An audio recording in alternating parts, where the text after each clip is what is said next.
Hello बच्चा लोग। तो आज हम शुरू करने वाले हैं सॉल्यूशन लेसन से, जो कि हमारा फर्स्ट लेसन है। Solution lesson is a very simple lesson if we understand it well. छोटे छोटे कॉन्सेप्ट्स हैं, उस कॉन्सेप्ट के बेसिस पे अगर हम उसके प्रॉब्लम सॉल्व करते हैं तो this lesson is very very easy and I will be solving all the CBSE board exam questions, so you will be thorough with this lesson if you study along with me. So let's get started. Solution क्या होता है? Solution is a homogeneous mixture of two और more then two components. क्या होता है solution? एक mixture होता है, होमोजीनियस मिक्सचर। होमोजीनियस पे हम बाद में आते हैं। मिक्सचर होता है कितने कंपोनेंट्स का? टू या फिर मोर दैन टू कंपोनेंट्स का। ठीक है, अब ये होमोजीनियस की बात क्या होती है? ये क्या है होमोजीनियस? मतलब एक फेस होना चाहिए। जब हम दो कंपोनेंट्स को या दो से ज़्यादा कंपोनेंट्स को मिक्स करते हैं then the whole solution should be of one phase. मतलब क्या है? Let's take for example water and oil का mixture. If we add oil in water, mix it, will it mix together? No. And can you identify oil layer? क्या आप oil का layer बता सकते हैं देख के ही? हाँ, आपको ऑयल का लेयर ऊपर ही मिल जाएगा, राइट? पानी का लेयर नीचे रहेगा। If you mix chalk in water, you can easily identify the chalk particles in water. Chalk and water does not mix, and some amount में mix, ज़्यादातर वो नीचे ही बैठा रहेगा। ठीक है, तो वन फेस क्या होता है? एक सिंगल फेस क्या होता है जिसमें हम सॉल्यूट के पार्टिकल्स को आइडेंटिफाई नहीं कर सकते हैं। ठीक है, उसको बोलते हैं हम होमोजीनियस मिक्सचर। और हम अगर दो फेस देखते हैं then that is a heterogeneous mixture. तो I hope it's understood. Solution क्या होता है? होमोजीनियस मिक्सचर होता है टू और मोर देन टू कंपोनेंट्स का। एग्जाम्पल हम देखते हैं। ठीक है, एग्जाम्पल क्या ले सकते हैं? Very simple, salt in water, as simple as that. These are the two components, salt and water. These are the two components, and when we dissolve salt in water, salt easily dissolves in water and you get a homogeneous mixture where you can see only one phase. Another example, let's say lemon juice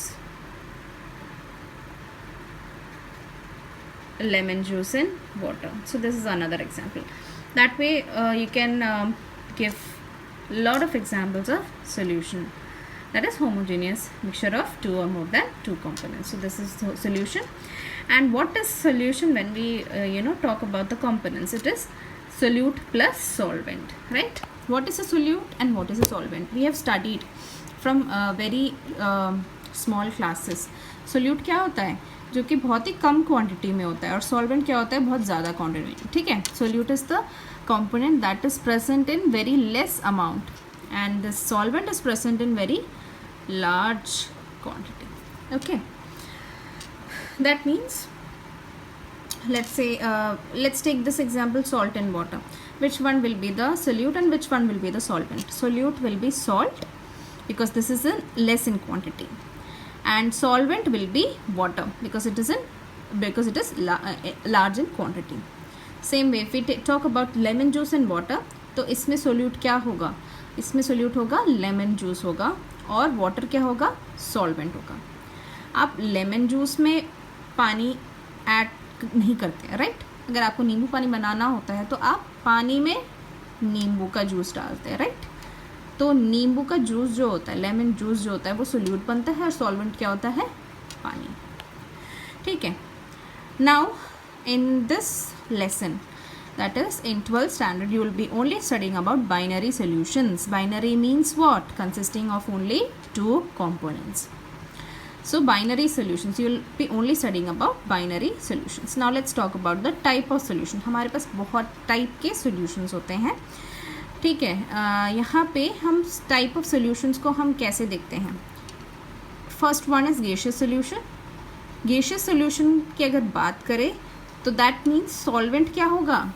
solvent will always be a gas. Solute कुछ भी हो सकता है, but solvent has to be a gas, then only it will be a gaseous solution. Liquid solution, if we talk about liquid solution, solvent will be of liquid only, right? Liquid and liquid. When we talk about solid solutions, solvent will be solid. Now you'll think solid solutions होते हैं? Yes, these are there, these are very common. ठीक है, solid solutions, liquid solutions, gaseous solutions. First we'll start with gaseous solutions in which solvent is gas itself. अब हम solute एक एक करके change करेंगे और सॉल्वेंट सेम रहेगा, गैस रहेगा, और एग्जाम्पल्स देखेंगे. तो सोल्यूट हमने पहले क्या लिया? Gas. That means gas is dissolved in gas. Air is a mixture of gas. ठीक है, तो वो एक एग्जाम्पल हुआ हमारे गैसियस सोल्यूशन का. Mixture of oxygen and nitrogen, दो गैस को मिला दो, उसका मिक्सचर जो होता है वो क्या होगा? Gaseous solution. That is gas in gas. अब लिक्विड इन गैस मतलब सोल्यूट क्या है? लिक्विड, और सॉल्वेंट क्या है? गैस. लिक्विड सोल्यूट कौन सा है? Chloroform. Chloroform mixed with nitrogen gas. So this is an example of gaseous solution. Next one is solid in gas. Solid in gas, camphor in nitrogen gas. अब next हम आते हैं liquid solutions पे. Liquid solutions में solvent क्या रहेगा? Liquid itself. And solute, what will be the solute? We have to change from gas to liquid to solid. When gas is dissolved in liquid, when you get a mixture of gas dissolved in liquid, that is liquid solution. And उसके example क्या है? Gas in liquid. यहाँ पे हम एक बहुत ही real life example देखते हैं. Gas in liquid. जो aquatic animals होते हैं वो ऑक्सीजन गैस ब्रीथ करते हैं. ठीक है, और वो कहाँ पे होते हैं? पानी में, पानी के अंदर. तो aquatic animals they take in oxygen that is dissolved in water. This is an example of gas in liquid. Another example is also there. हम जो कोक पीते हैं, सोडा बॉटल्स वगैरह, तो उसमें क्या होता है? क्या डिजॉल्व होता है? Which gas is dissolve? Carbon dioxide gas is dissolve in water. Next one, liquid in liquid, very simple. Lemon juice in water और ethanol dissolve in water. Ethanol is an alcohol. Next, solid in liquid. Solid in liquid बहुत easy है. Glucose dissolve in water और salt dissolve in water, NaOH dissolve in water, etcetera. Next, solid solutions, जिसमें solvent क्या होता है? Solid होता है और सोल्यूट डिफरेंट होता है.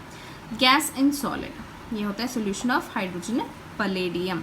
पलेडियम एक हमारा जो है मेटल है, और हाइड्रोजन गैस का सोल्यूशन जो होता है पलेडियम में, ये होता है एग्जाम्पल गैस इन सॉलिड का. This is always there in organic synthesis, used in organic synthesis. Next one is your liquid in solid. ठीक है, liquid and solid, amalgam of mercury with sodium. Sodium is the solid and amalgam of mercury. mercury यहाँ पे हमारा liquid है तो metal ही, लेकिन liquid में होता है. usually it exists as liquid. sodium भी metal है, mercury भी metal है, but mercury exists as a liquid and sodium exists as a solid. So that is liquid and solid. और amalgam, usually when we mix mercury with anything, when we make a mixture of mercury with any other component, we always use this term known as amalgam. Okay, so mercury, amalgam goes hand in hand. Next one is solid in solid. Copper dissolved in gold. Where is this used? In all your jewelries. Gold, pure gold is not used to make your jewelry because it can get softened over time.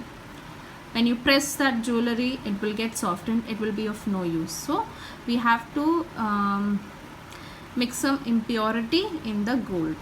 So that is copper dissolved in gold. We always say 22 karat gold. The jewelry that you buy is always 22 karat gold, whereas you can also get 24 karat gold, which is the purest form. 24 karat gold जो होता है वो सबसे pure form होता है gold में, उसमें कोई इम्प्योरिटी नहीं होती है. But we don't use that. What we use is 22 karat gold, which has copper added in it. Alright, so this was about the types of solutions. Next is very important topic in our lesson, expressing concentration of solutions. इसमें direct questions पूछते हैं, बहुत ही कम पूछा जाता है. Mostly it is used indirectly in other topic from the same lesson.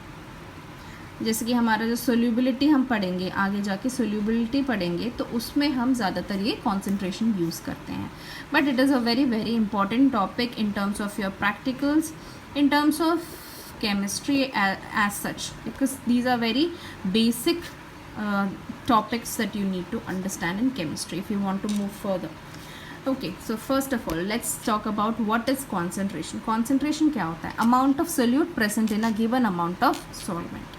कुछ भी हम डिज़ोल्व करते हैं किसी सॉल्वेंट में, उसको हम क्या बोलते हैं? सॉल्यूशन बोलते हैं, right?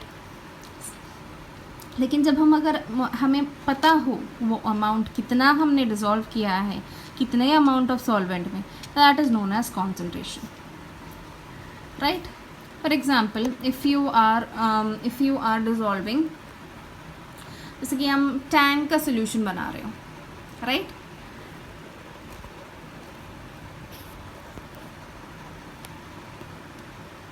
If we are making solution of tank, let's say we take 1 spoon of tank and mix it in 1 glass of water. It's a mixture, it's a homogeneous mixture, right? But will you be able to make that same same taste of tank solution another time? Another time you may take 1 spoonful of tank, but क्या होगा? थोड़ा सा ऊपर नीचे होगा, right? हम जब भी स्पून में लेते हैं, करेक्ट, हमेशा एक ही स्पून रहेगा, that is not for sure, right? तो चेंजेस आते रहते हैं, तो वो हमारा हम उसको कॉन्सेंट्रेशन नहीं कह सकते, क्योंकि because we don't know how much amount of solute we have taken, how much amount of tank we have taken. But if we say हाँ मैंने 5 ग्राम टैंक का लिया और मैंने 95 ग्राम ऑफ वाटर में डिज़ोल्व कर दिया, then I can say that it is a concentration, क्योंकि मुझे क्या पता है? मुझे सोल्यूट का अमाउंट पता है और मुझे सॉल्वेंट का भी अमाउंट पता है. Then I can say that I can give the concentration of that solution, and I can make the same concentration again and again. Same test का concentration मैं बना सकती हूँ बार बार, ठीक है? उसको हम concentration बोलते हैं. मतलब क्या है? जो भी हम किसी चीज़ को मिक्स कर रहे हैं, अगर हमें उसका अमाउंट पता हो, कितने अमाउंट ऑफ सोल्यूट को हमने कितने अमाउंट ऑफ सॉल्वेंट में डिज़ोल्व किया, तो उसको हम क्या बोलते हैं? concentration. So let's talk about the different types of concentration that we use. First one is mass percentage. W by W. क्या है ये W by W? We will see that. Mass percentage को हम कैसे लिखते हैं? Mass percentage of a component. ये ध्यान में रखना, एक component का. सोल्यूशन हम कितने component का बनाते हैं? 2 component. क्योंकि इस लेसन में हम सिर्फ बाइनरी सोल्यूशंस पढ़ रहे हैं, तो हम सिर्फ 2 component का सोल्यूशन बना रहे हैं. तो मास परसेंट ऑफ एक कंपोनेंट, किसी एक कंपोनेंट का मास परसेंट हम कैसे निकालते हैं? Mass of the component in solution. मतलब कि अगर हम सॉल्ट इन वाटर बना रहे हैं, ठीक है, NaCl इन वाटर बना रहे हैं, तो हमारे 2 कंपोनेंट्स कौन से हुए? NaCl एंड वाटर, ठीक है? अगर मैं पूछ रही हूँ what is the mass percentage of NaCl, तो व्हाट विल आई से? Mass of NaCl in solution divided by total mass of the solution into 100, right? So that is your mass percentage. मतलब numerator में भी mass, denominator में भी mass. That is what is given as W by W. So what is mass percent of a component? Mass of the component in the solution divided by total mass of the solution into 100. Total mass usually हमारा 100 ग्राम रहता है, but it depends on the question. अगर so where is this used? This is used in industrial chemical applications. Chemical applications में हम use करते हैं. So what is 10% glucose in water? This is very important. ये questions में पूछा जाता है, डायरेक्ट नहीं पूछते हैं. ये सिर्फ क्वेश्चन में मिलता है कि 10% ऑफ ग्लूकोज है, तो इसका ये निकालो, उसका वो निकालो. तो you have to know what is 10% of glucose in water. 10% का मतलब क्या होता है?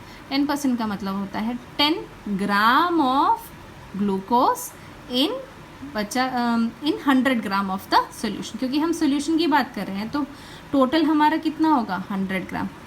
ठीक है. और कितना ग्लूकोज हुआ? 10 gram of glucose. 10 gram of glucose dissolved in 100 gram of solution. और हम अगर डिजॉल्व कर रहे हैं तो कितना पानी हम लेंगे? 90 gram of solvent. If I से 25% of NaOH in water, that means 25 grams of NaOH is dissolved in 75 grams of solvent to give 100 gram of solution. So that is what is meant by this percent sign. Next हम एक question करेंगे. Calculate mass percentage of benzene and carbon tetrachloride if 22 gram of benzene is dissolved in 122 gram of carbon tetrachloride. तो पहली बात, इसमें solute क्या है और सॉल्वेंट क्या है? सोल्यूट हमने क्या पढ़ा है? सोल्यूट सबसे कम क्वांटिटी में होता है. अब यहाँ पे कम क्वांटिटी कौन सा है? Which is there in less amount? 22 gram of benzene. That means solute is benzene. And which one is the solvent? Carbon tetrachloride, CCl4, right? So let's say that component 1 is benzene, component 2 is carbon tetrachloride. Now mass percentage of benzene, क्या होगा mass percentage of benzene? Mass of benzene by total mass of solution into 100. तो ये होगा हमारा mass percentage of benzene. अब mass of benzene कितना है हमारे पास? 22 ग्राम है. और टोटल मास ऑफ सोल्यूशन कैसे हम फाइंड आउट करेंगे? 22 gram plus 122 gram, that will be 144 gram of carbon tetrachloride. तो अगर हम into 100, so when you calculate this you will get it in percentage, mass percentage. Now let's see mass percentage of CCl4. So mass of CCl4 divided by total mass of solution into 100. तो that is 122 gram. mass of CCl4 कितना है? 122 ग्राम divided by 144 gram into 100. So this will give you the answer in percentage sign. Divide आपको खुद करना है, calculations आपको खुद करने होते हैं. ठीक है. This is very simple calculation, so do accordingly. 22 to 72, right? So 1100 divided by 72. So you can just divide it, do the calculations accordingly. Okay, here 61 72, so 6100 divided by 72, right? So get the answers accordingly. Next हमारा आता है volume percentage. Volume percentage V by V. ठीक है, इसका नाम से ही पता चलता है वॉल्यूम हम यूज़ करेंगे. Same as mass percent. Numerator में क्या होगा? Volume of the component. Denominator में क्या होगा? Total volume of the solution. जो भी हम कंपोनेंट ले रहे हैं उसका volume divided by total volume of the solution into 100. जैसे कि फॉर एग्जांपल 10% एथेनॉल. 10% एथेनॉल का मतलब क्या होगा? 10 ml of ethanol dissolved in 90 ml of water.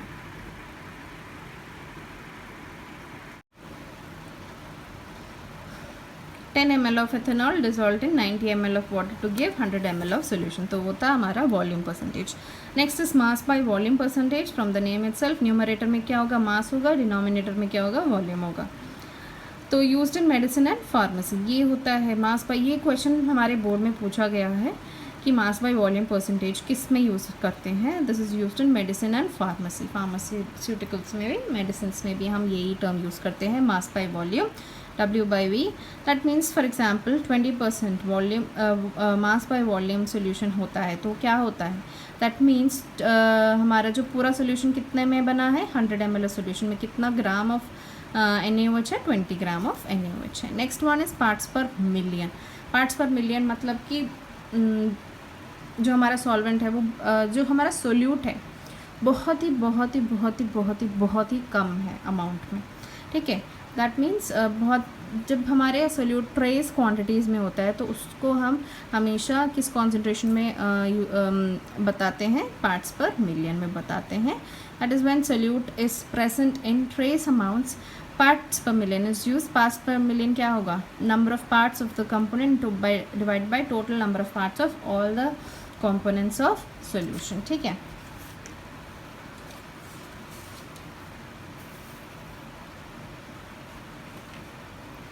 Into 10 to the power 6. 10 to the power 6 क्या होगा, मिलियन का. हम हमेशा परसेंटेज बोलते हैं, 100 में से बोलते हैं ना परसेंटेज, तो परसेंटेज का जब हम 100 का बोलते हैं तो हम मल्टीप्लाई करते हैं 100 से, या डिवाइड करते हैं 100 से, राइट. अगर हम 10% बोलते हैं तो 10/100 होता है, और अगर हमें परसेंटेज निकालना होता है तो हम मल्टीप्लाई करते हैं 100 से. सेम कॉन्सेप्ट है, अगर हमें मिलियन का कॉन्सेप्ट है तो हमें मल्टीप्लाई करना होगा 10 to the power 6 से. एग्जाम्पल है, O2 dissolved in water is 5.8 ppm. मतलब जो पानी में कितना ऑक्सीजन होता है, 5.8 ppm. That means it is present, oxygen is present in very trace amount. अब हम इसको कैसे लिख सकते हैं, 5.8 ppm का मतलब क्या होगा, 5.8 ग्राम ऑफ ऑक्सीजन कितने ग्राम ऑफ वाटर से में डिजॉल्व है, 10 to the power 6 gram of water. तो आप सोच ही सकते हैं कितना ट्रेस, कितना छोटा है ये अमाउंट ऑक्सीजन का. 5.8 ग्राम है ऑक्सीजन का, लेकिन वाटर का कितना अमाउंट है, सी वाटर का कितना अमाउंट है, 10 to the power 6 मिलियंस में. Next one, 1.5 ppm of fluoride ion in water. इसका मतलब क्या हुआ, that means 1.5 gram of fluoride, ठीक है, इन 10 to the power 6 gram of. that is the meaning of parts per million.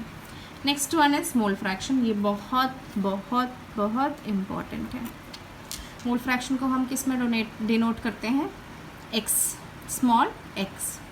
mole fraction of a component is equal to number of moles of the component divided by total number of moles of all the components. it is unitless. बहुत ही important है. It is unitless. इसमें कोई unit नहीं होती है, क्योंकि numerator में भी नंबर ऑफ मोल्स है, डिनोमिनेटर में भी नंबर ऑफ मोल्स है, तो इसमें कोई यूनिट नहीं है. तो what is mole fraction of a component, number of moles of the component. जिस कंपोनेंट का आप मोल फ्रैक्शन निकाल रहे हो उसका मोल होगा न्यूमरेटर में, divided by total number of moles of all the components. ठीक है, अब हम बात करेंगे मोल फ्रैक्शन. जब हमने दो मिक्सचर लिया होगा, जो कि एक ए और बी का हमने मिक्सचर बनाया है, तो उसको हम बाइनरी मिक्सचर बोलेंगे. अब मोल फ्रैक्शन ऑफ ए हमें फाइंड आउट करना है. Then what is that, number of moles of A divided by total number of moles of solution. Total number of moles of solution मतलब ए और बी का number of moles add करके बताएंगे. तो that is what it is written here, Na + Nb. Na और Nb क्या है, number of moles of A and B respectively. Mole fraction of B क्या होगा, न्यूमरेटर में number of moles of B होगा. ठीक है, Nb/Na + Nb. तो यहाँ पे आप देख सकते हैं कि that denominator is always same but numerator is different. जिस कंपोनेंट का आप मोल फ्रैक्शन ले रहे हो उस कंपोनेंट का नंबर ऑफ मोल्स आएगा न्यूमरेटर में. ठीक है, next one is very important concept, XA + XB is always equal to 1. That is for a binary mixture. ठीक है, मतलब कि अगर आपने एक बाइनरी मिक्सचर बनाया, दो कंपोनेंट का मिक्सचर बनाया है, एक का मोल फ्रैक्शन XA है और दूसरे का मोल फ्रैक्शन कितना है, XB है, तो अगर हम ऐड करेंगे तो क्या होगा, 1 के इक्वल होगा, राइट. तो अगर मान लो मुझे मोल फ्रैक्शन ए का मिला 0.6, तो मोल फ्रैक्शन बी का क्या होगा 0.4 होगा, क्योंकि उन दोनों को ऐड करूँगी तो मुझे क्या मिलेगा 1 मिलेगा। ठीक है, तो जनरली हम कैसे लिख सकते हैं, अगर हमारे पास आई नंबर ऑफ कंपोनेंट्स हैं, 2 नहीं आई है, कितने भी हो, 3 हो, 4 हो, 5 हो, जितने कंपोनेंट्स हैं, तो उसको ऐड उनके मोल फ्रैक्शन को ऐड करेंगे तो हमें क्या मिलेगा equal to 1। I hope that is clear. Next we'll do a question about it. Calculate mole fraction of benzene in solution containing 30% by mass in carbon tetrachloride. तो यहाँ पे बेंजीन का मोल फ्रैक्शन हमें फाइंड आउट करना है, तो हमें number of moles of benzene divided by total number of moles of solution, तो हमें number of moles of benzene भी फाइंड आउट करना पड़ेगा और number of moles of carbon tetrachloride भी फाइंड आउट करना पड़ेगा, राइट। नंबर ऑफ मोल्स हम कैसे फाइंड आउट करते हैं, given mass by molar mass, ये याद कर लेना। व्हाट इज़ गिवन मास, जो क्वेश्चन में दे रखा होगा मास, उसको हम बोलेंगे गिवन मास। मोलार मास क्या होगा, मोलार मास हमें फॉर्मूले से फाइंड आउट करना होगा, राइट। तो गिवन मास ऑफ बेंजीन यहाँ पे 30% दे रखा है, ग्राम में भी नहीं दे रखा। अगर ग्राम में दिया होता तो हम डायरेक्ट यहाँ पे गिवन मास में ले लेते 30 ग्राम। अगर यहाँ पे 30 ग्राम दिया होता तो मैं यहाँ पे क्या लिखती 30 ग्राम गिवन मास में, बट इट इज़ गिवन 30%। तो हम कैसे फाइंड आउट करें थे, what is 30% by mass. 30% by mass हमने अभी पढ़ा था, मास परसेंटेज। 30 ग्राम इन कितने ग्राम, 70 ग्राम ऑफ वाटर। तो हमारा बेंजीन का कितना ग्राम हुआ, 30 ग्राम हुआ बेंजीन का, और कार्बन टेट्राक्लोराइड का कितना ग्राम हुआ, यहाँ पे 70 ग्राम। ठीक है, दोनों को मिक्स करेंगे तो हमें कितने ग्राम का सोल्यूशन मिलेगा, 100 ग्राम का सोल्यूशन मिलेगा। तो बेंजीन का ग्राम कितना हुआ, बेंजीन का मास कितना हुआ, गिवन मास 30 ग्राम, CCl4 का given mass 70 gram. So 30% by mass क्या होगा, 30 ग्राम of benzene and 70 gram of CCl4। Next, given mass of benzene कितना हुआ, 30 ग्राम, जो कि हमने क्वेश्चन से पता लगा लिया। मोलर मास क्या हुआ बेंजीन का, फॉर्मूले से हमें पता लगाना है, C6H6 है बेंजीन का फॉर्मूला। तो एक कार्बन का कितना हुआ मास 12, राइट, कितने कार्बन है 6, सो 12 × 6 प्लस एक हाइड्रोजन का मास कितना हुआ 1 और कितने हैं 6, सो 1 × 6, इसको ऐड करेंगे हमें क्या मिलेगा 78 ग्राम ऑफ बेंजीन, जो कि हमारा मोलर मास है 78 ग्राम। तो नंबर ऑफ मोल्स क्या होगा, गिवन मास जो कि 30 gram divide by molar mass 70 ग्राम पर मोल। तो हमें नंबर ऑफ मोल्स कितने मिले 0.385, जो कि यूनिट नहीं है। अब नेक्स्ट है given mass of CCl4, question से हमने पता लगा लिया था 70 ग्राम ऑफ CCl4 है। And what is the molar mass of CCl4, from the formula we have to calculate. Carbon का मास कितना हुआ 12, कितने हैं 1, 12 × 1। क्लोरीन का, एक क्लोरीन का मास होता है 35.5, कितने क्लोरीन है 4, 35.5 × 4, so add multiply then add, you will get 154 gram of CCl4 given, that is molar mass. तो number of moles of CCl4 कितना हुआ, number of moles of CCl4 हुआ given mass 70 gram divided by molar mass 154 ग्राम। तो हमें number of moles कितने मिले 0.454 moles. अब हम यहाँ पे मोल फ्रैक्शन ऑफ बेंजीन निकाल सकते हैं। मोल फ्रैक्शन ऑफ बेंजीन क्या हुआ, number of moles of benzene, ये number of moles of benzene divide by total number of moles of solution. Total number कितना होगा, इसका और इसका ऐड करेंगे, ठीक है। तो 0.385 divide by 0.385 plus 0.454 which gives you 0.385 divide by 0.839 which gives you 0.459। That means mole fraction of benzene is what 0.459, कोई यूनिट नहीं है इसका। अब मोल फ्रैक्शन ऑफ CCl4 कैसे फाइंड आउट करना है। मोल फ्रैक्शन ऑफ CCl4 आप दोबारा शुरू कर सकते हैं। मोल फ्रैक्शन ऑफ CCl4 हम कैसे फाइंड करेंगे, number of moles of CCl4 divide by total number of moles of the solution. लेकिन हमें ऐसा कुछ भी नहीं करना है, ठीक है। हमें क्या करना है, हमें वो फॉर्मूला यूज़ करना है, कौन सा, XA + XB = 1, ये फॉर्मूला यूज़ करना है। अगर हमारे पास XA है तो XB हम फाइंड आउट कर सकते हैं, राइट। तो यहाँ पे x benzene plus x CCl4 sorry CCl4 क्या होगा 1 होगा। एक्स बेंजीन मेरे पास कितना है 0.459 plus x CCl4 is equal to 1। तो एक्स CCl4 को हम कैसे फाइंड आउट कर सकते हैं 1 माइनस 0.459। तो आप आंसर खुद कैलकुलेट कर लीजिएगा। तो ये होगा हमारा मोल फ्रैक्शन CCl4 का। तो I hope mole fraction is clear. Mole fraction का हम दोबारा एक और बार हम उसका फॉर्मूला देख लेते हैं because it is very important.